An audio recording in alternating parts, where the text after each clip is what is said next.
சாலிரா TV நேயர்கள் அனைவருக்கும் வணக்கம். இன்னைக்கு நம்மளுடைய சிறப்பு நேர்காணல் நிகழ்ச்சியில நம்ம கூட இணைஞ்சிருக்கக்கூடிய பிரபலம் பாத்தீங்கன்னா, பாட்டாளி மக்கள் கட்சியினுடைய மேடை பேச்சாளரும், பிரபல யூடியூபர் அண்ட் அரசியல் விமர்சகருமான எடப்பாடி துரைசாமி அவர்கள். வணக்கம் சார். வணக்கம் விஜயகுமார். சாலிரா நேயர்கள் அனைவருக்கும் வணக்கம்.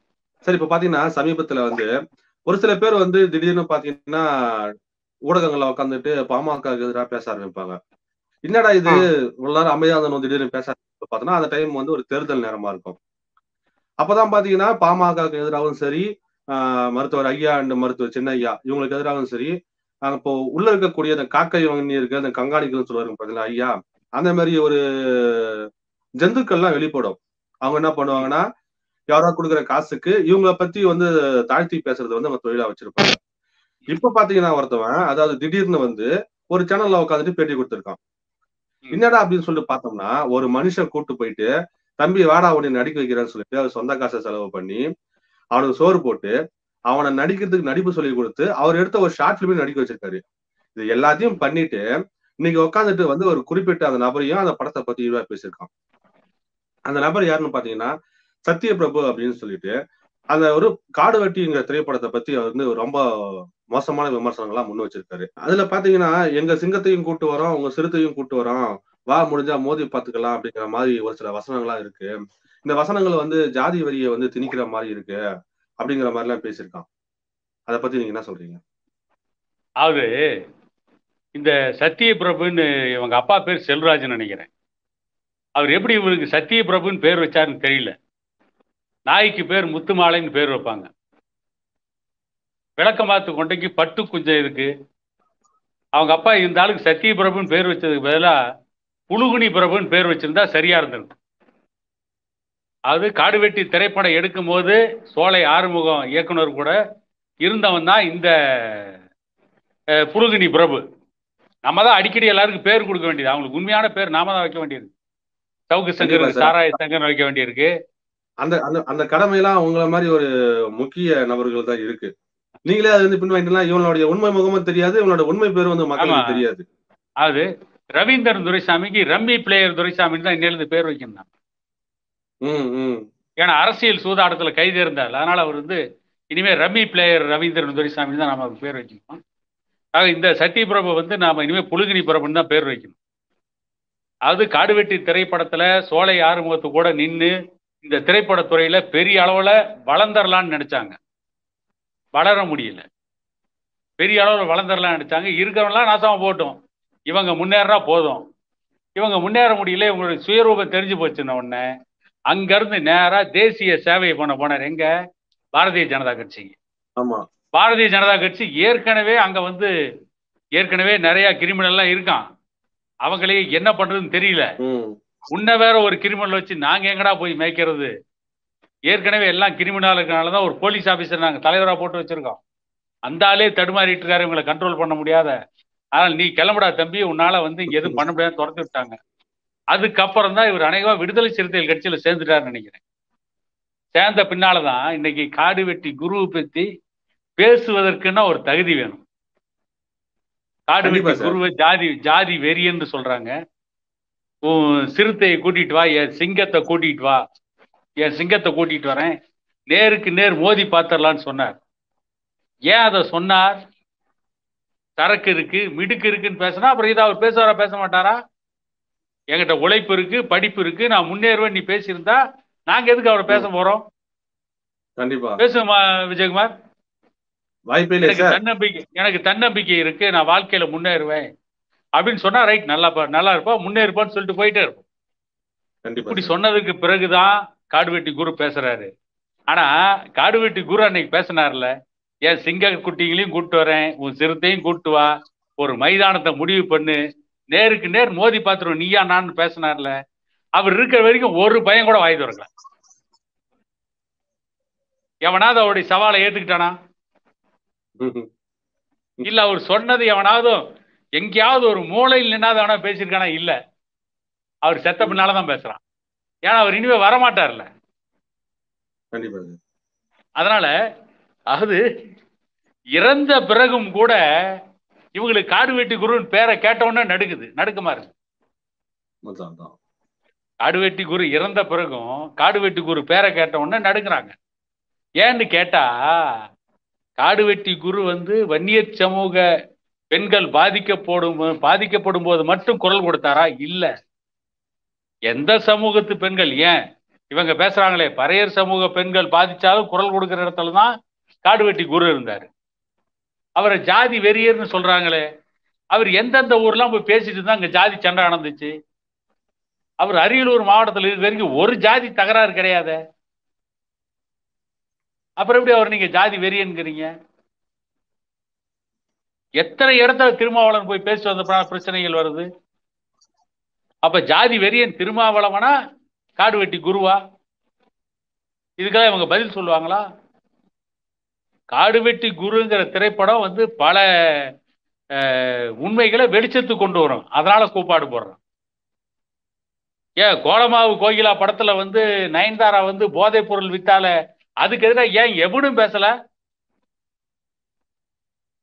அப்போ போதைப் பொருள் விற்கிறதெல்லாம் வந்து ஜாதி மறுப்பாளர்கள் சொல்றவங்க எல்லாம் ஏத்துக்கிறாங்களா? அப்போ ஒரு நடிகையா இருக்கிறவ போதைப் பொருள் வந்து சினிமாவில் விற்கிற மாதிரி படம் எடுக்கலாமா? அதுக்கு எதிரால எவனும் பேச மாட்டான். தன்னுடைய பெண்களுடைய பாதுகாப்பை பத்தி அவனா பேசினா இவங்களுக்கு உடனே பொத்துக்கிட்டு வர எல்லாத்துக்கும். இதுல இவனும் போய் சேர்ந்தான் பாரு. யாரு? இந்த புலுகுனிபுரமும் போய் சேர்ந்தான் பாருங்க. இதுதான் வேடிக்கை. ஏன்னா அப்பப்போ வந்து சிலர் வந்து பாமகவில் தனக்கு ஒரு பெரிய இடத்த பிடிச்சிருன்னு வருவாங்க. ஐயாவுக்கு தெரியும் யாரை வளர்த்து விடணும், யாரை தட்டி விடணுங்கிறதெல்லாம் பாட்டாளி மக்கள் கட்சியினுடைய நிறுவனர் டாக்டர் ஐயாவுக்கு தெரியும். இல்லைன்னா 40 ஆண்டுகளை தாண்டி இன்னைக்கு வந்து உட்காந்துக்கிட்டு தமிழக அரசியல் ஆட்டி படைக்கிறாருன்னா என்ன காரணம்? ஆனால் அவருக்கு தெரியும் கொள்கைவாதி யாரு, வேஷம் போடுறவன் யாரு, நடிகர்கள் யாருங்கிறதெல்லாம் அவருக்கு ஐயாவுக்கு நல்லாவே தெரியும். அதனால வந்து ஏமாந்து போறவன், அதாவது ஏமாந்து போறவன் இல்ல, மோசடி பண்ணலான்னு வந்து மோசடி பண்ண முடியாம போறவன் தான் பாமகவுக்கு எதிராக, வன்னியர் சமூகத்துக்கு எதிராக, காடுவெட்டி குருவுக்கு எதிராக பேச ஆரம்பிச்சு. காடுவெட்டி குருவுனால எந்த இடத்துல ஜாதி தகராறு வந்தது? ஒரு இடத்த காட்டுங்க பார்ப்போம். எங்கேயாவது ஒரு சின்ன ஊர்ல காடுவெட்டி குருனால ஜாதி தகராறு நடந்திருக்கா? நீங்க சொல்றீங்களா நாங்க ஜாதி ஒழிப்பு போராளின்னு? அரியலூர் மாவட்டத்தில் இரட்டை கோலை முறையை ஒழிச்சது காடுவெட்டி குருவா திருமாவளவனா? கண்டிப்பா சொல்லுங்க பாப்போம். அப்புறம் எப்படி அவர் வந்து ஜாதி வெறியரா இருப்பாரு? 7 அம்பேத்கர் சிலையை திறந்த வந்து காடுவெட்டி குரு ஜாதி வெறியர்னா அம்பேத்கர் பேரை சொல்லி நாட்டுல வந்து தன்னை வளப்படுத்துகிறோம் என்ன ஜாதி ஒழிப்பு போராளியா? ஒரு மிகப்பெரிய பொய்யை கட்டவிழ்த்து விடுறது. இந்த வேலையை செய்யறது இன்னைக்கு இருக்கிற திமுக. இந்த திமுகவுக்கு அடிவரடிகளா அடிமைகளா வேலை செய்யறவன் தான் காடுவெட்டி குருவை ஜாதி வெறியர்மா. அத்தனை ஜாதி சொல்றான் காடுவெட்டி குரு மாதிரி எங்க ஜாதியில ஒரு தலைவர் இல்லாங்க. சொல்லாத ஒரு ஜாதி உண்டா? ஏன்?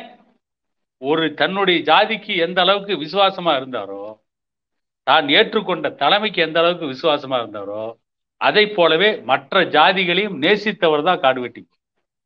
இவங்க சொல்றது எப்படின்னு கேட்டா, என்னுடைய தாய் உயர்ந்தவர்னு நான் சொல்றது எனக்கு என்ன சொல்றதுனால இவங்களுக்கு என்ன பிரச்சனை? எல்லாரும் அதான சொல்லுவோம். யாரை கேட்டாலும் எங்க அம்மா மாதிரி வராது, என் தாய் மாதிரி வராது. அது வந்து இயல்பு. அதே நேரத்துல மற்றவங்களுடைய தாயை நாம இழிவுபடுத்தலையே. இப்ப நம்ம நண்பர் ஒருத்தருக்கா அவங்க அம்மாவோட சண்டை போடாதுன்னு சொல்லி போய் அம்மாவோட சண்டை போடாதுன்னு தானே சொல்லுவோம். அப்படித்தானே இருந்தார் காடுவெட்டி குரு. அவர் ஏன் வேணும்னே நீங்க திட்டமிட்டு ஜாதி வெறியர்னு ஒரு பிரச்சனை கிளப்புறீங்க? அதாவது உங்களுடைய கோர முகம் மக்களுக்கு தெரிந்துவிடக் கூடாது என்பதற்காக காடுவெட்டி குருவின் மீது தொடர்ந்து இப்படிப்பட்ட ஒரு அவதூறுகளை கிளப்பிக் கொண்டே இருக்கிறார்கள். சார், இப்ப பாத்தீங்கன்னா RSS இயக்கத்தின் இந்துத்துவ கோட்பாட்டை வந்து இன்னைக்கு வந்து வன்னியர்கள் வந்து தூக்கி பிடிக்கிறாங்க. வன்னியர்களை அடிமையாக்கியதே பாத்தீங்கன்னா அந்த RSS தான். அப்ப பாரதிய ஜனதா வந்து இந்துத்துவாவை தான் வந்து இன்னைக்கு வந்து தமிழ்நாட்டுல வந்து வன்னியர்களை வந்து தூக்கி பிடிக்கிறாங்க அப்படின்னு சொல்லிட்டு சொல்லியிருக்காரு. இது உண்மையிலே சரியானது ஒண்ணா? இல்ல, இன்னைக்கு இருக்க தமிழ்நாடு பிஜேபியுடைய தலைவர் அண்ணாமலை எந்த கம்யூனிட்டி, எந்த ஜாதி? கவுண்டர் அப்படின்னு சொல்றாங்க சார். எந்த ஜாதியா இருக்கட்டும், வன்னியர் கிடையாது. இல்ல, இன்னைக்கு வந்து தமிழ்நாட்டில இருந்து 3 பேர் கவர்னரா போனாங்க பிஜேபியில. இல கணேசன், கோயம்புத்தூர் CP ராதாகிருஷ்ணன், அப்புறம் தமிழிசை சவுந்தரராஜன், இவங்கெல்லாம் வன்னியரா? இல்ல. இப்ப 4 பேர் சட்டமன்ற உறுப்பினரா இருக்காங்க பிஜேபியில, இவங்கெல்லாம் யாரு? வன்னியரா? ஒருத்தர் கூட கிடையாது. அப்ப பிஜேபி யார் தூக்கி பிடிச்சிட்டு இருக்கா? நான் கூட அது அந்த ஜாதி தூக்கி பிடிச்சிருந்தா அவங்க மேலே குற்றம் சொல்ல விரும்பல. இப்ப வெள்ளாள கவுண்டர் சமூகமோ நாடார் சமூகமோ அல்லது இன்னைக்கு 4 எம்எல்ஏக்கள் இருக்காங்களே பிஜேபியில, இவங்கெல்லாம் இந்த ஜாதி தான் தூக்கி பிடிக்க சொல்ல, அந்த ஜாதியில இருக்க அவங்க தூக்கி பிடிக்கிறாங்க, அவ்வளவுதான். இப்ப கவுண்டர் சமுதாயத்தில் இருக்க அண்ணாமலை வந்து பிஜேபிக்கு தலைவரா இருக்காரு, அவர் கவுண்டர் சமுதாயத்தை சேர்ந்தவர். ஆனா ஒட்டுமொத்த கொங்கு மண்டலத்தில் இருக்க வெள்ளாள கவுண்டர் சமூகமே அண்ணாமலையை தூக்கி பிடிக்கிறாங்க, வெள்ளாள கவுண்டர் சமூகமே வந்து பிஜேபி தூக்கி பிடிக்கிறதுலாம் நான் பேச தயாரா இல்லை. அது அரசியல் பக்குவமும் கிடையாது. அந்த மாதிரி வன்னியர் சமூகத்திலையும் சிலர் போயிருப்பாங்க. ஏன் இவ்வளவு சொல்றாங்களே, வந்து மத்திய அமைச்சரா இருக்கிற எல் முருகன் என்ன ஜாதி? அருந்ததியர் சமூகம் தானே, தாழ்த்தப்பட்ட சமூகம் தானே, பட்டியல் சமூகம் தானே. கண்டிப்பா சார். திமுகவுல துணை சபாநாயகர் இருந்த விபி துரைசாமி இன்னைக்கு பிஜேபியில் இருக்காரு, அவர் என்ன சமூகம்? அவரு பட்டியல் சமூகம் தானே. நீங்க பட்டியல் சமூகத்துடைய தலைவர் திருமாவளவன் பேசுறீங்கல்ல, எப்படி பட்டியல் சமூகத்துடைய தலைவர் திருமாவளவன் பேசுறீங்க? அப்புறம் இவங்கெல்லாம் பிஜேபியில் இருக்கானா பட்டியல் சமூகமே பிஜேபி ஏத்துக்குச்சுன்னு சொல்லிடுவீங்களா நீங்க? பட்டியல் சமூகமே பிஜேபி ஏத்துக்குச்சுன்னா அப்புறம் திருமாவளவன் வந்து எந்த சமூகம் தூக்கி பிடிக்குது? திருமாவளவன் அப்புறம் ரிசர்வ் தொகுதியில மட்டும் 2 சீட்டை வாங்குறாரு, 2 சீட்டையுமே பொது தொகுதியில வாங்கி நில்லுங்களா? ஆனா பாட்டாளி மக்கள் கட்சி வன்னியர்களுக்கான கட்சி, வன்னியர் ஜாதி கட்சி, ஜாதி வெறி பிடிச்ச கட்சிங்கிறீங்க. பாட்டாளி மக்கள் கட்சி வந்து தனி தொகுதி வாங்கி அந்த சமூகத்தை சார்ந்தவர்களை, பட்டியல் சமூகத்தை சார்ந்தவர்கள் நிறுத்தி ஜெயிக்க வைக்கிறோம். இப்ப யார் ஜாதி கட்சி? திருமாவளவனா வன்னியர் சமூகமா? திருமாவளவன் தானே ஜாதி கட்சி தலைவர். பாட்டாளி மக்கள் கட்சி அனைத்து ஜாதிக்குமான கட்சி தானே. இப்படி இருக்கும்போது ஏதோ இந்துத்துவா கொள்கையை வன்னியர்கள் மட்டும்தான் ஏத்துக்கிட்டாங்க. சொல்ல போனா பிஜேபி வந்து நிக்கிறதுக்கு வழி இல்லாம காலையே வைக்க முடியாம தடுமாறிட்டு தான் இருக்காங்க. எல்லா இடத்துலயும் 1-2 பேர் போன மாதிரி வன்னியர் சமுதாயத்தில் 1-2 பேர் போயிருப்பாங்க. வன்னியர் சமுதாயத்திலிருந்து நீயே போய் விடுதலை சிறுத்தைகள் கூட உட்காந்துட்டு இன்னைக்கு காடு வெட்டி குருவுக்கு எதிராக பேசிட்டு இருக்கிற, நீ வந்து நாடக காதலை ஆதரிக்கிற. அப்புறம் பிஜேபி மட்டும் உன்ன மாதிரி 1-2 பேர் போக மாட்டாங்களா? இதெல்லாம் எவ்வளவு பெரிய பொய்யான கூற்று, எவ்வளவு பெரிய மோசமான சித்தாந்தம். அது மறைக்கிறது, அது உண்மையை மறைக்கிறதுக்காக இப்படி பேசுறது. சார், இப்ப பாத்தீங்கன்னா ஜாதி ஒழிப்பு எல்லையில் வந்து தமிழ் தேசம் சாத்தியமில்லை அப்படின்னு சொன்ன தோழர் தமிழரசன் வந்து வன்னியர் சமூகத்துல வந்து பிறந்திருந்தாரு. அவரோட பாத்தீங்கன்னா அவருக்கு நெருக்கமா இருந்தது பாத்தீங்கன்னா அதிகபட்சமா வந்து பட்டியல் சமுதாயத்தை சார்ந்தவர்கள் தான் இருந்தாங்க. இந்த சுச்சுவேஷன் தான் பாத்தீங்கன்னா இந்த வன்னியர் சமுதாயத்தை வந்து பிளவுபடுத்தி தன்னுடைய சுய லாபத்திற்காக வந்து மருத்துவர் ஐயாவும் காடு வெட்டி குரு அவர்கள் வந்து பயன்படுத்திட்டு இருக்காங்க அப்படிங்கிற மாதிரி அந்த நீங்க சொன்ன அந்த புலுகினி பிரபு வந்து ஒரு குற்றம் சாட்டு வச்சிருக்காரு.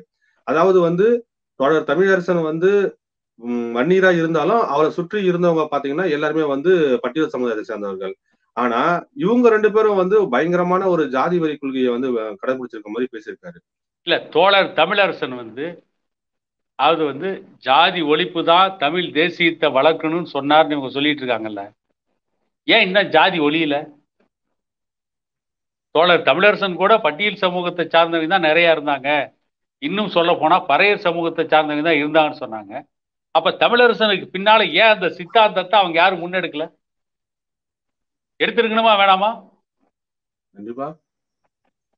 மகாத்மா காந்தி சுதந்திரத்துக்கு போராடினார், அவருக்கு பின்னால அந்த காங்கிரஸ் கட்சியை எப்படி வரிசையா எடுத்துக்கிட்டு இருக்கிறாங்க? இப்ப பாட்டாளி மக்கள் கட்சியில வந்து வன்னியர் சங்க தலைவரா எத்தனையோ பேர் இருந்தாங்க, காடுவெட்டி குரு இருந்தார், அவர் மறைந்தார். அதுக்கு பின்னால பூத்த அருள்மொழி எப்படி இப்ப தலைவரா வந்தாரு? அப்ப தமிழரசனுடைய சித்தாந்தம் வந்து ஏன் வந்து பறையர் சமூகம் அவர் கூட இருந்தோன்னு சொல்றீங்க, ஏன் யாருமே எடுக்கல? எடுக்காம போனதற்கு காரணம் என்ன? அதற்காக வந்து தமிழரசனுடைய சித்தாந்தம் வந்து அவர் வந்து தனி தமிழ்நாடுன்னு கோரிக்கை எழுப்பினாரு, தமிழ் தேசியத்துக்காக போராடினாரு. அவர் கூட இருந்தது யாரு? முக்கியமா அவரை வழிநடத்தினது யாரு? இன்னைக்கு படையாண்ட மாவீரா படத்தை இயக்கிட்டு இருக்கிற இயக்குனர் கௌதமன் அவங்க அப்பா இருந்தாரு வடமலை, அவர் நிறைய சொத்துக்களையே தோத்தாரு. அன்னைக்கு அவருக்கு சொந்தமான சில நிலங்களை வந்து தலித் சமூகத்துக்கு கொடுத்தாரு. இந்த வரலாறுல சொல்ல மாட்டேங்கிறீங்க. அதுக்கு பின்னால ஏன் வந்து தோழர் தமிழரசன் கூட இருந்தவங்க தான் கடைசியா வந்து எல்லை காத்த வீரப்பனை வழி நடத்தினாங்க. ராஜகுமாரை கடத்தினப்ப அவர் கூட இருந்தவங்க யாரு? தமிழரசன் கூட இருந்தவங்க தான் ராஜகுமாரை வந்து இவரு வீரப்பன் வந்து கடத்தி கொண்டு போய் வச்சுட்டு என்ன அறிவிச்சார் வீரப்பன்? 91ஆம் ஆண்டு காவிரி நடுவர் மன்ற தீர்ப்பு கொடுத்த பொழுது ராஜ்குமாரால் தூண்டிவிடப்பட்டு தமிழ் சமூக பெண்களுக்கு எதிராக நடந்த பாலியல் கொடுமை, தமிழர்கள் தாக்கப்பட்ட கொடுமை, இந்த குற்றச்சாட்டிற்காக நாங்கள் ராஜ்குமாரை கடத்தவில்லை, கைது செய்திருக்கிறோம்னார். அதுக்கு பின்னால என்னாச்சு? அவங்க எல்லாம் வந்து வழக்கு சந்திக்க முடியாம ஒதுங்கி போனப்ப அன்னைக்கு இந்த புலுகினி பிரபு சொல்ற எத்தனை பறையர் சமூகத்தை சார்ந்தவங்க போய் அவங்க கூட நின்னாங்க, அவங்களுக்கு என்ன உதவி பண்ணாங்க, அவங்களுக்கு என்ன சப்போர்ட் பண்ணாங்க? எதையும் பண்ணலையே. தோழர் தமிழரசன் கூட இருந்தேன்னு சொல்லிட்டா போதுமா? கார்ல் மார்க்ஸ் சித்தாந்தத்தை நாங்க படிச்சுட்டோன்னு சொன்னா போதுமா? மார்க்சியத்தை அமுல்படுத்துறதுக்கு ஒரு லெனின் தேவைப்பட்டார்ல, லெனினுக்கு பின்னால ஜோசப் ஸ்டாலின் தேவைப்பட்டார்ல ரஷ்யாவில். ஆக தமிழரசனுடைய சித்தாந்தத்தை தோற்கடிச்சது நீங்க தானே. தமிழரசனுடைய சித்தாந்தம் வெல்லுன்னு நினைச்சிருந்தா தொடர்ந்து நடத்திருக்கணும்ல, நடத்தலையில்ல. இதை எல்லாத்தையும் நீங்களே பண்ணிட்டு, தப்ப நீங்களே பண்ணிட்டு, எதுக்கு ஐயா மேலையும் வந்து காடுவெட்டி குரு மேலையும் வந்து கொண்டு வெளியே போடுறீங்க? இப்ப ஐயாவோ காடுவெட்டி குருவோ இல்ல அப்படின்னா இன்னைக்கு எப்படி 119 ஜாதி இன்னைக்கு இடஒதுக்கீட்டை நீங்க அனுபவிப்பீங்க? எங்க கொண்டு வந்து நிறுத்தணும்? தமிழரசன் வந்து ஆயுதம் தாங்கிய போராட்டத்தை நடத்தினாரு. அதே வழியில டாக்டர் ஐயா அகிம்சை போராட்டத்தை நடத்த. மரவெட்டின்னு சொல்றீங்க, மரத்தை என்ன நாங்களா வெட்டணும்? அன்னைக்கு இருந்த அரசே வந்து வன்னியர் சங்கத்தில் இருக்கவங்க மேல வழக்கு போடணுங்கிறதுக்காக அன்னைக்கு இருந்த நாவலர் நெடுஞ்செழியன் தான் ஆளை விட்டே வெட்டினாரு. ரோட்ல இருந்த மரத்துல வெட்டி அவங்களே போட்டு பழிய வந்து அன்னைக்கு வன்னியர் சங்க நிர்வாகிகள் மேல போட்டு அவங்கள கைது பண்ணி பல பேர் மீது பொய் வழக்கு தானே போட்டாங்க. அந்த போராட்ட பாதையில் தானே இன்னமும் நிக்கிறோம். அது தோழர் தமிழரசனுடைய இலக்கும் ஒண்ணுதான், ஐயாவுடைய இலக்கும் ஒண்ணுதான். அரசியல் சமூக பொருளாதார விடுதலை தான் தோழர் தமிழரசன் முன்னால வச்சாரு. அதைத்தான் இன்னைக்கு ஐயா வைக்கிறார். பிற்படுத்தப்பட்ட ஒடுக்கப்பட்ட மக்களுக்கான அரசியல் சமூக பொருளாதார விடுதலை. அரசியல் சமூக பொருளாதார விடுதலை தான் தமிழ் தேசியம். அதுவும் தமிழ் தேசியத்துக்குள்ளதான் வருது. அதைத்தான் இன்னைக்கு பாட்டாளி மக்கள் கட்சி நடைமுறைப்படுத்திட்டு இருக்குது. இது கூட தெரியாம வந்து இவங்கெல்லாம் ஏதோ ஒரு யூடியூப் சேனல் கிடைச்சிருச்சு, ஒருத்தன் கேள்வி உட்காந்துட்டானா இவனுக்கு இஷ்டத்துக்கு எதை வேணாலும் கதை அளந்து விடுவாங்களா? திருமாவளவன் தாழ்த்தப்பட்ட சமூகத்திற்கான அரசியல் பொருளாதார விடுதலைக்காக இப்பொழுது நடந்து கொண்டிருக்க திமுக ஆட்சிக்கு என்ன நெருக்கடி கொடுத்தார் சொல்லுங்க யாரையாவது. எந்த உரிமையை வாங்கி கொடுத்தார்? பாமக திமுக கூட கூட்டணி இருந்தது. அங்க வந்து தினம் காலையில் எந்திரிச்ச உடனே கருணாநிதி நடுக்கமே தைலாபுரத்துல இருந்து என்ன அறிக்கை வரும், நம்ம அரசுக்கு என்ன கோரிக்கை வரும், எதுக்கு நெருக்கடி கொடுக்க போறாங்க? அன்னைக்கு வந்து சிறுபான்மை அரசா திமுக அரசு கலைஞருடைய அரசு இருந்த பொழுது பாமக காப்பாத்தினப்பதான் தமிழ்நாடு அரசு பணியாளர் தேர்வு ஆணையம் நேர்மையா நடந்தது. அன்னைக்குதான் நேர்மையான இயக்குநர்களை போட்டு தமிழ்நாடு அரசு பணியாளர் தேர்வு ஆணையம் சரியா நடந்தது. இப்படி பல விஷயங்களை சொல்ல முடியும். பாமக கூட்டணியில் இருக்கின்ற பொழுது, அந்த கட்சி ஆட்சியிலே இருக்கின்ற பொழுது பல நெருக்கடிகளை மக்கள் நலன் சார்ந்து கொடுத்திருக்கோம். திருமாவளவன் என்ன நெருக்கடியை திமுக கொடுத்தார். ஆனா ஜாதி ஒழிப்பு போராளின்னு சொல்லிக்கிறீங்க. யார் உண்மையிலேயே ஜாதியை ஒழிக்க போராடினாங்களோ, யார் அனைத்து ஜாதியை ஒன்றுபடுவதற்காக வந்து தன்னுடைய உயிரை கொடுத்து போராடினாங்களோ அவங்கள நீங்க வந்து ஜாதி வெறியருங்கிறீங்க. இது என்ன ஒரு மோசமான பார்வை. சரி, இப்போ இந்த காடு வெட்டு ட்ரெயிலர்ல வந்து ஒரு சில விஷயங்கள் வந்து அவர் சொல்லியிருப்பாரு. அதுல பாத்தீங்கன்னா ஏதோ வந்து வன்னியர் சமுதாயத்தை பெண்களை வந்து பட்டியல் சமுதாய இளைஞர்கள் வந்து காதலிச்சு நாடக காதல் பண்ணி அவங்க வாழ்க்கையை சீரழிக்கிற மாதிரி வந்து ஒரு சில காட்சியெல்லாம் நினைச்சிருக்கீங்க. ஏங்க உங்க சமுதாயத்துல பாத்தீங்கன்னா வன்னிய இளைஞர்களே வந்து வன்னிய பெண்களை கல்யாணம் பண்ணிட்டு போயிட்டு வாழா வெட்டி ஆக்கின பல சம்பவங்கள்லாம் இருக்குல்ல, அதை வச்சு நீங்க படம் எடுக்க மாட்டீங்களா அப்படிங்கிற மாதிரி வந்து கேட்டிருக்காரு. வன்னியர் சமூகத்து இளைஞர்கள் வன்னிய பெண்களை கல்யாணம் பண்ணிட்டு போறாங்க. அந்த பெண்கள் நாளடைவில் அவங்க கூட கருத்து வேறுபாடு ஏற்பட்டு பிரிஞ்சு வந்துடுறாங்க. ஒத்துக்கிறேன், இவங்க சொல்லியிருக்கிற அந்த கூற்று உண்மை. ஆனா நாடக காதல்ல பெற்றோர்கள், உற்றார், உறவினர், ஜாதி, சனம், ஊர், உலகம் அத்தனையும் ஏத்துக்கிட்டு அவங்களை நம்பி அந்த பொண்ணு கல்யாணம் பண்ணிக்குது. கல்யாணம் பண்ணி போயிட்டு அவங்களுடைய சுயரூபம் தெரிஞ்சதுக்கு பின்னால அந்த பொண்ணு திரும்பி வரும்போது அந்த பெண்ணுக்கு யார் பாதுகாப்பு? எந்த பாதுகாப்பு இல்ல. நடுத்தெருவில் அனாதையா நிக்கிறாங்க. உறவினர் ஒரு சிலர் தற்கொலை பண்ணிக்கிறாங்க, அல்லது ஒரு சிலர் என்ன பண்றாங்க, தவறான வழியில போயிடுறாங்க. ஆக வன்னியர் சமூகத்துடைய பெண்கள், வன்னியர் சமூக பெண்களை கல்யாணம் பண்ணிட்டு போற வன்னிய இளைஞர்கள் 100% ஒழுக்கமானவங்க. எந்த பெண்ணுமே திரும்பி வரலாம்லாம் நான் வாதிட தயாராக இல்லை. வராங்க. அப்படி வருகின்ற பொழுது அந்த பெண்களுக்கு அவங்க தாய் தந்தையர் பாதுகாப்பு இருக்கு, உற்றார் உறவினர் பாதுகாப்பு இருக்கு, கூட பிறந்த அண்ணன் தம்பி பாதுகாப்பு இருக்கு. சப்போஸ் அந்த பொண்ணு ஒரு கை குழந்தையில வந்துட்டா கூட ஏதோ அரசு பள்ளிக்கூடத்திலேயாவது அவங்களுடைய உற்றார் உறவினர்கள் அண்ணன் தம்பி அந்த குழந்தைகளை படிக்க வச்சிடறாங்க. ஆனா நாடக காதலுக்கு பலியாகி ஒரு குழந்தையோட ஒரு பொண்ணு வருது அப்படின்னா அந்த பொண்ணுடைய எதிர்காலம் என்ன? அந்த பொண்ணுக்கு யார் பாதுகாப்பு? இந்த அரசு பாதுகாக்குமா? அல்லது நாடக காதலுக்கு எதிராக நாங்க பேசுறோம், எங்களை ஜாதி வெறியர்னு சொல்றீங்களே, நீங்க அந்த பொண்ணுங்களை பாதுகாப்பீங்களா? வேணா அந்த பொண்ணுங்களை பயன்படுத்திக்குவீங்க. அந்த உண்மையை தானே திரௌபதி படம் கொண்டு வந்துச்சு. ஆமா, அந்த பொண்ணுங்களை எவ்வளவு கேவலமா நடத்த முடியுமோ அவ்வளவு கேவலமா நடத்துவீங்க. உடன் பிறந்த பெண்கள் இந்த நாட்டில் தான் வந்து பெண் கடவுள்கள் அதிகம், பெண்களை தெய்வமா போட்டுறோம். அந்த பெண்களையே வந்து நீங்க ஜாதி ஒழிப்பு போராளின்ற பேர்ல போக பொருளா பயன்படுத்திக்க முடிவு பண்றீங்களே, இதை விட ஒரு அயோக்கியத்தனம் கேவலம் எங்காவது உண்டா? சரி, இது ஒரு பக்கம். இன்னும் ஒரே ஒரு கேள்வி என்னன்னு கேட்டா, அதாவது வன்னியர் சமூக இளைஞர்கள் கல்யாணம் பண்ணிட்டு போற வன்னிய பெண்கள் வாளா வெட்டியா திரும்பி வராங்க. இதுக்கு காரணம் அந்த இளைஞர்கள் மட்டுமா, அல்லது அவங்க பெற்றோர்கள் மட்டும்தானா? இந்த நாட்டில் சாராயத்தை ஆறா ஓட விட்ட திமுக அரசு இல்லையா? அதுக்கு எதிராக போராடாத திருமாவளவன் இல்லையா? போதைப் பொருள் கடத்தப்பட்ட வழக்கில் இன்னைக்கு திமுகவுடைய சென்னை மாவட்ட அயலக அணி செயலாளர் ஜாபர் சாதிக் கைது செய்யப்பட்டிருக்கிறார். இதே அந்த ஜாபர் சாதிக்குடைய தம்பி சலீம் இன்னைக்கு தேடப்படும் குற்றவாளி, விடுதலை சிறுத்தைகள் கட்சியில முக்கிய பொறுப்பாளர். இன்னைக்கு வன்னிய பெண்கள் வன்னிய இளைஞர்களே கல்யாணம் பண்ணிட்டு போனா கூட அவன் எப்படிப்பட்டவன் தெரியாம போய் அந்த போதைப் பொருளுக்கு அடிமையான இளைஞர்களோடு வாழ முடியாத வன்னிய பெண்கள் திரும்பி வர்றதுக்கு காரணமும் இன்றைக்கு இருக்கின்ற திமுக அரசு. இந்த திமுக அரசை தூக்கி பிடிக்கின்ற திருமாவளவன் அந்த நம்முடைய ஊடகத்தின் வாயிலாக குற்றம் சாட்டுகிறேன். அவங்க திரும்பி வர்றதுக்கு காரணமும் நீங்க தான். இன்னொரு விஷயத்தையும் தெளிவா நான் பதிவு பண்றேன். எந்த ஒரு தாய் தந்தையும் தன்னுடைய சொந்த ஜாதியிலேயே ஒருத்தன் ஒழுக்க கேடானவன், குடியாரன், அவங்ககிட்ட அத்தனை கெட்ட பழக்கம் இருக்குது தெரிஞ்ச பின்னாலையும் எந்த தாய் தந்தையும் தன்னுடைய ஜாதிக்காரனுக்கு கூட தன்னுடைய பொண்ணை கொடுக்க மாட்டாங்க. நீ கொடுப்பீங்களா? நான் கொடுப்பேனா? ஏன் இவங்க சொல்றாங்களே தலித் சமூகத்தில் இருக்கணும் கொடுக்க மாட்டாங்க. அவங்களும் பெண்ணாதான் வளர்த்திருப்பாங்க. அவங்க மட்டும் எப்படி கொடுப்பாங்க? தெரியாம தான் ஏமாற முடியும். தெரிஞ்சே யாரும் தன்னுடைய பிள்ளைய வந்து பாலுங்க இடத்துல பிடிச்சி தள்ள மாட்டாங்க.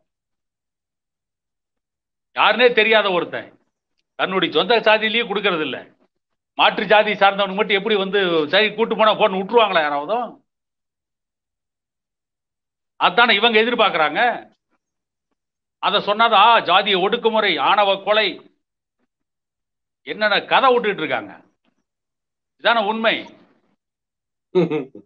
சார், இப்ப பாத்தீங்கன்னா இந்த காடு வெடி திரைப்படத்துல வந்து வில்லனோட கேரக்டரை வந்து நீலகண்டன் அப்படிங்கிற மாதிரி வச்சிருப்பாங்க. இப்போ வந்து இந்த வில்லனுக்கு வந்து நீலகண்டன் அப்படிங்கிற பேரை வச்சது, அந்த நீலம் அப்படிங்கிற குறியீடு வந்து பட்டியல் சமுதாய மக்களுக்காக போராடக்கூடிய, அந்த ஒடுக்கப்பட்ட மக்களுக்காக போராடக்கூடிய தலைவர்களை இழிவுபடுத்துற வகையில் தான் இந்த படம் எடுத்திருக்கு அப்படிங்கிற மாதிரி நிறைய விஷயங்கள் வந்து இப்போ சமூக வலைதளங்களை வந்து பேசுறதை நம்ம பார்த்திருப்போம். குறிப்பா இந்த படத்தெல்லாம் நாங்க அரியலூர்ல நாங்க சுத்தமா தெரியவே விட மாட்டோம் அப்படிங்கிற மாதிரி, அவன் ஏதோ அரியலூர்ல வந்து காடு வெட்டி படத்துக்கு டிஸ்ட்ரிபியூட்டர் மாதிரி எல்லாம் வந்து சமூக வலைதளங்களை ஒரு சில பதிவுலாம் வந்ததெல்லாம் நம்ம பார்த்திருப்போம். இந்த காமெடி எல்லாம் எப்படி சார் பாக்குறீங்க? இல்ல, அதாவது ஒரு ட்ரெய்லர் வந்த உடனே இவ்வளவு கூப்பாடு, இன்னும் படம் முழுசா வெளியே வரல. அது சமீபத்துலதான் வந்து இந்த நடிகர் ரஞ்சித், கொங்கு மண்டலத்தை சார்ந்த நடிகர் ரஞ்சித், குழந்தை கேர் ஆஃப் கவுண்டம்பாளையம் அந்த படத்து பேரு, அந்த ட்ரெய்லரை வெளியிட்டார். அப்ப அப்படிதான் எல்லாரும் கோப்பாடு போட்டான். இப்ப என்ன பண்றான்? காடு வெட்டின்னு படம் வருதுன்னு கோப்பாடு போறான். காடு வெட்டி படத்தினுடைய கதை கரு என்ன? ஒரு பெண்ணு தன்னுடைய பெற்றோர்களை ஏத்துக்கிட்டு வேற ஒருத்தனை திருமணம் செஞ்சுட்டு போகும்போது அதுக்கு பின்னால் அந்த குடும்பங்கள் சந்திக்கிற பிரச்சனைகள், அந்த பெண்ணுக்கு ஏற்படுற பிரச்சனைகள், இதை பத்தி பேசவே கூடாது. அந்த நாட்டுல பேசினா வந்து அந்த குறிப்பிட்ட சமுதாய பெண்களுக்கு வந்து விழிப்புணர்வு வந்துரும், அந்த பெண்கள் வந்து இந்த மாதிரி ஒரு நாடக காதல் இளைஞர்களுடைய வலையில விழமாட்டாங்க அப்படிங்கறத மறைக்கிறதுக்காக தானே சார் இவங்களா வந்து இந்த அளவுக்கு குதிச்சுட்டு ஆர்ப்பாட்டம் பண்ணிட்டு இருக்காங்க. ஆமா, அதாவது என்னன்னா, அது ஜாதி ஒழிப்பை இவங்க எங்க வச்சிருக்காங்கன்னு கேட்டா, கலப்பு திருமணம் ஜாதியை ஒழிச்சிருந்தாங்க. நான் கேக்குறேன், இந்திய நாட்டுல வந்து ஜவஹர்லால் நேரு மந்திரி சபையில மந்திரியா இருந்தார் டாக்டர் சுப்ராயன். அவரு கலப்பு திருமணம் தான் பண்ணிட்டார். டாக்டர் சுப்ராயனுக்கு அடுத்து அவருடைய மகன் தான் மோகன் குமாரமங்கலம், தளபதியா இருந்த ஜெனரல் குமாரமங்கலம். அவங்க 2 பேரும் அவங்க மகன். அவங்க கலப்பு திருமணம் தான் பண்ணிக்கிட்டாங்க. மோகன் குமாரங்களுடைய மகன் ரங்கராஜன் குமாரமங்கலம், அவரு கல்யாணம் பண்ணது கலப்பு திருமணம் தான். டோட்டலா அவங்க குடும்பமே கலப்பு திருமணம் தான் பண்ணாங்க. ஆனா இன்னைக்கு என்ன சொல்றாங்க, டாக்டர் சுப்ராயணி மோகன் குமாரமங்கலத்தையும் ரங்கராஜன் குமாரமங்கலத்தையும் வெள்ளாள கவுண்டு தான் சொல்றாங்க. ஜாதி மாறல அவங்களுக்கு. இவங்க சொல்ற கலப்பு திருமணம் அது யாரு? அவங்க எல்லாம் வந்து காங்கிரஸ் கட்சியில தொடர்ந்து மந்திரியா இருந்தவங்க. டாக்டர் சுப்ராயன் தபால் தந்தித்துறை அமைச்சர், மோகன் குமாரமங்கலம் மத்திய அரசுடைய உருக்குத்துறை அமைச்சர், ரங்கராஜன் குமாரமங்கலம் பாராளுமன்ற விவகாரத்துறை இணை அமைச்சர், இன்னும் சில பொறுப்புகள்லாம் வகிச்சிருக்காரு. அவரு யாரு? ஜெனரல் குமாரமங்கலம் வந்து ராணுவ தளபதியா இருந்து 3 வருஷம் ஜெர்மன்ல பணைய கைதியா இருந்தார். அவங்க எல்லாருமே கலப்பு திருமணம் பண்ணி அவங்க ஜாதி ஒழிக்க முடியல. அவங்க இன்னமும் வெள்ளாள கவுண்டர் தான். இப்ப ரங்கராஜன் குமாரமங்கலனுடைய பையன் தான் மோகன் குமாரமங்கலன். போன முறை ஒரு சேலம் நாடாளுமன்ற தொகுதின்னு நினைக்கிறேன், சட்டமன்ற தொகுதி, ஓமலூர் சட்டமன்ற தொகுதியில போட்டிக்கிட்டார். இன்னமும் அவங்க வெள்ளாள கவுண்டர் தான் அடையாளப்படுத்தப்படுறாங்க. எங்க போய் ஜாதி ஒழிச்சு? உங்க கலப்பு திருமணம் எங்க ஜாதி ஒழிச்சிருக்குது?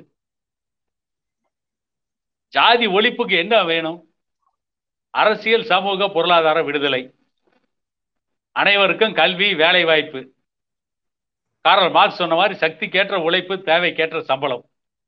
கண்டிப்பா அடிப்படை தேவைகள் அனைவருக்கும் பூர்த்தி ஆகணும். அன்னைக்கு எந்த ஜாதியுமே இருக்காது. அதை நோக்கி போராடுறதா ஒடுக்கப்பட்ட சமூகத்திற்காக போராடுறது. இன்னைக்கு வந்து அவங்கள தாழ்த்தப்பட்ட சமுதாயமே வச்சிட்டு இருக்கிற அப்படின்னா, தாழ்த்தப்பட்ட சமுதாயத்திற்கான கல்வி, வேலை வாய்ப்பு, அவர்களுக்கு ஒதுக்கப்பட்ட அந்த இடஒதுக்கீட்டை இன்னைக்கு முழுசா நீங்க பயன்படுத்தி இருக்கீங்களா? பயன்படுத்துவதற்கு அந்த இளைஞர்களை நீங்க தயார்படுத்தி இருக்கிறீங்களா? இப்ப கூட வந்து சமூக வலைதளத்துல வந்து ஒரு பதிவை பார்த்தேன். நம்ம கட்சிக்காரர் தான் ஒருத்தர். அவர் வந்து ஒரு பதிவை போட்டிருந்தாரு. அதாவது வந்து நிறைய போட்டித் தேர்வுகள்ல வந்து பட்டியல் சமுதாய இளைஞர்களுக்கு வந்து அவ்வளவு வாய்ப்பு இருந்தோம், யாரும் வந்து விண்ணப்பிக்கிறதுக்கும் முன் வரல, அந்த தேர்வை எழுதுறதுக்கும் வந்து முன் வரல. இதனால வந்து எவ்வளவு பணியிடங்கள் வந்து அந்த குறிப்பிட்ட சமுதாயத்துக்காக ஒதுக்கி வச்சிருந்த பணியிடங்கள் வந்து நிரப்பப்படாம இருக்கு.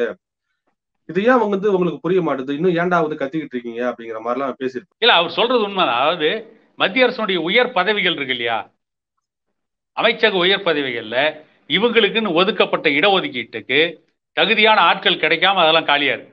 இன்னைக்கு இருக்கிற நிலைமை அது. அன்புமணி ராமதாஸ் அவர்கள் மத்திய சுகாதாரத்துறைப்புல மருத்துவ தாழ்த்தப்பட்ட சமூகத்திற்கான இடஒதுக்கீட்டை பெற்றுக் கொடுத்தாரு. அதை பயன்படுத்தி இது வரைக்கும் தமிழ்நாட்டில் எத்தனை தாழ்த்தப்பட்ட சமூகத்தை சார்ந்தவர்கள் எம்டி, எம்எஸ், எம்சிஹெச் போன்ற உயர் மருத்துவ கல்வியை பெற்று பட்டம் பெற்றிருக்கிறாங்க? எத்தனை பேர் வந்து அதன் அடிப்படையில் முன்னேறி இருக்காங்க? ஒரு லிஸ்ட திருமாவளவன் கொடுக்க சொல்லுங்க பார்க்கலாம்.